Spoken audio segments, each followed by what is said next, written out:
Salam, kami dari kelompok 20 akan mempresentasikan hasil resum kasus kami pada pasien apendisitis perforasi.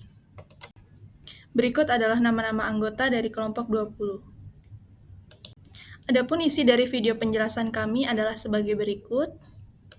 Baik, sebelumnya, apendisitis perforasi adalah kondisi medis darurat di mana appendix atau usus buntu telah meradang parah akibat apendisitis, kemudian pecah atau robek.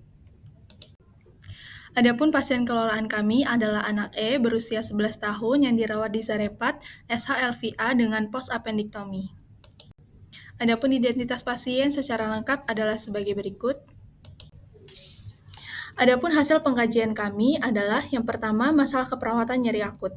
Data subjektif, pasien mengatakan nyeri di bagian perut kanan bawah di bagian pos operasi, nyeri bertambah saat duduk dan miring ke kanan, masih kesulitan untuk berjalan, nyeri hilang timbul meningkat saat beraktivitas. Data objektif, pasien terlihat meringis kesakitan, terlihat protektif dengan menghindari posisi yang memperberat nyeri, sehingga pasien miring ke kiri dengan bantal yang menumpu badan. Pasien terlihat gelisah dan sulit tidur dengan skala nyeri pasien 4/3. Saat berjalan, hanya mampu 3-4 langkah, pasien tampak kesakitan dan membungkuk saat berjalan. Hasil TTV pasien, suhunya 37,6 derajat Celcius, tensinya 122/69, respirasinya 26 kali per menit, saturasi oksigen 96%. Untuk masalah keperawatan yang kedua, yaitu resiko infeksi, data subjektif yang didapatkan, pasien mengeluh nyeri di area luka.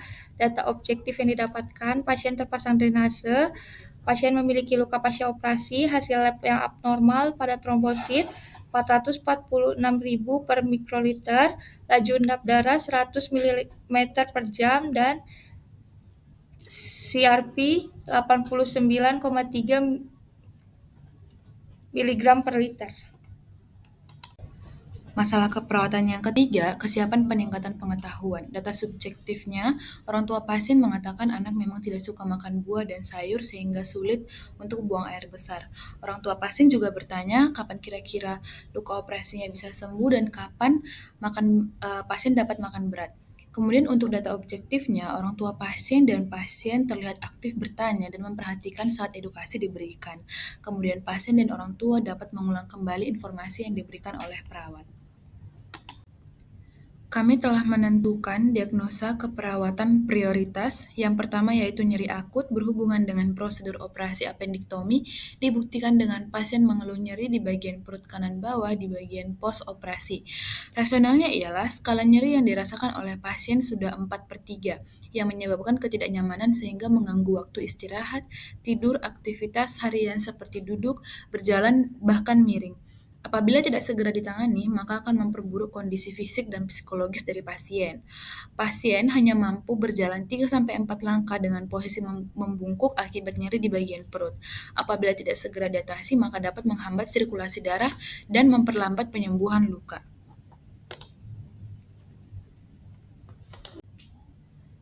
Kemudian diagnosa prioritas kedua, risiko infeksi berhubungan dengan prosedur pembedahan appendektomi dan pemasangan drainase dibuktikan dengan adanya luka postoperasi 4/3 saat aktivitas dan istirahat. Pasien tampak protektif terhadap area luka, pasien tampak gelisah dan sulit tidur, serta hasil lab menunjukkan trombosit 446.000 mikroliter, laju endap darahnya 100 mm per jam, dan CRP-nya 89,3 mg per liter sebagai indikator proses inflamasi.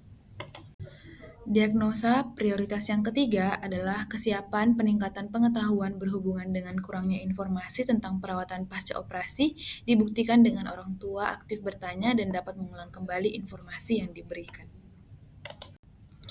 Oke, selanjutnya rencana asuhan keperawatan dari masalah keperawatan yang pertama itu nyeri akut. Setelah dilakukan intervensi keperawatan selama 7 jam, diharapkan kemampuan menuntaskan aktivitas meningkat, keluhan nyeri menurun, meringis menurun, sikap protektif menurun, gelisah menurun, kesulitan tidur menurun, muntah menurun, mual menurun, nafsu makan membaik, dan juga pola tidur membaik.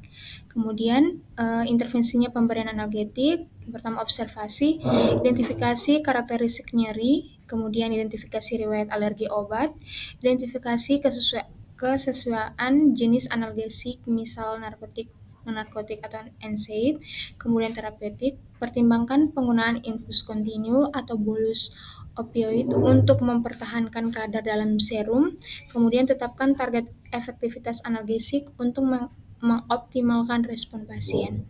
Kemudian ada edukasi, jelaskan efek terapi dan efek samping obat yang digunakan. Kolaborasi, kolaborasi pemberian dosis jenis analgesik sesuai dengan indikasi.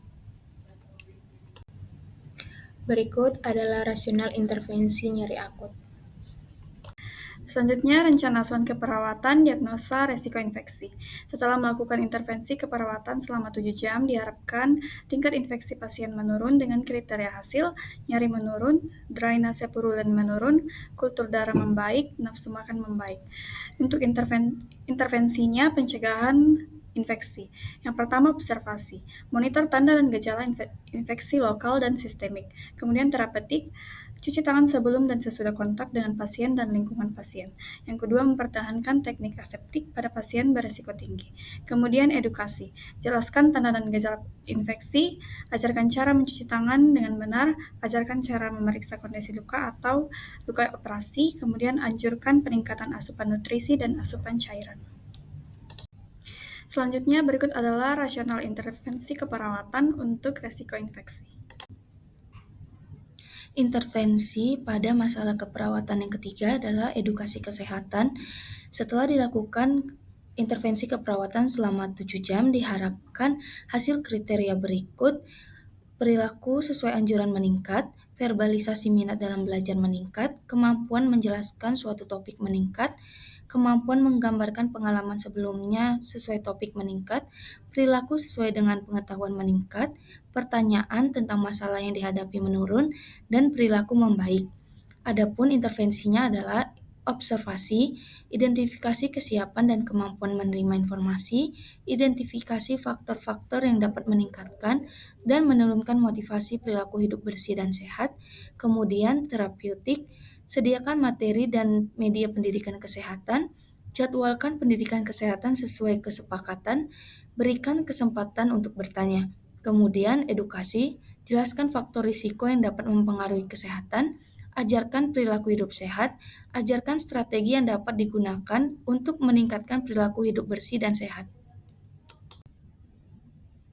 Berikut adalah rasional dari intervensi keperawatan pada masalah keperawatan yang ketiga.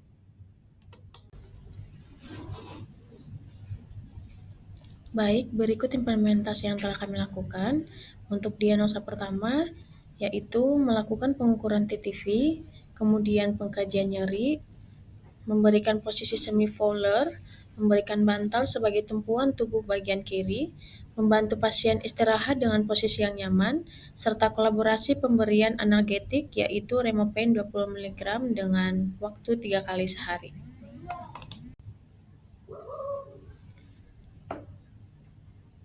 Berikut evaluasinya. Untuk subjektif, anak mengatakan nyeri masih ada di area pasca operasi yang terpasang drainase dengan skala 4/3, memberat saat bergerak miring ke kanan, nyeri masih hilang timbul, serta orang tua mengatakan anak sudah bisa tidur.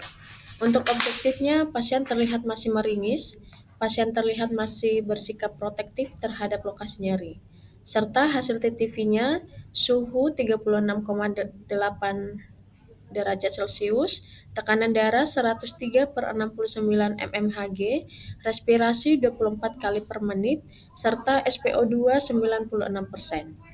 Untuk asesmennya sendiri, masalah keperawatan nyeri akut belum teratasi. Kemudian untuk planning, melanjutkan pemberian analgetik sesuai dengan IMR.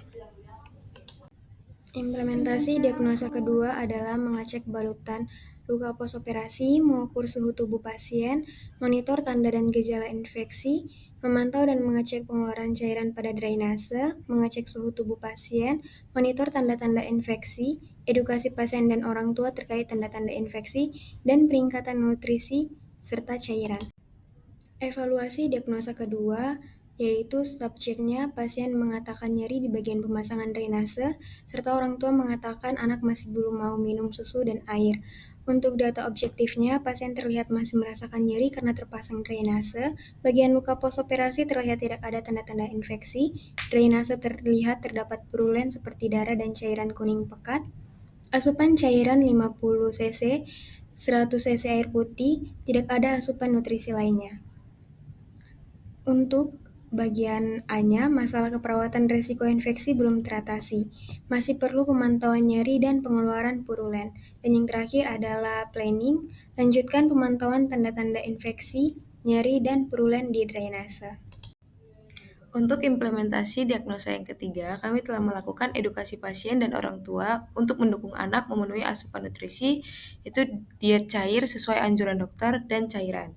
Lalu edukasi pasien dan orang tua terkait tanda-tanda infeksi dan peningkatan nutrisi dan cairan.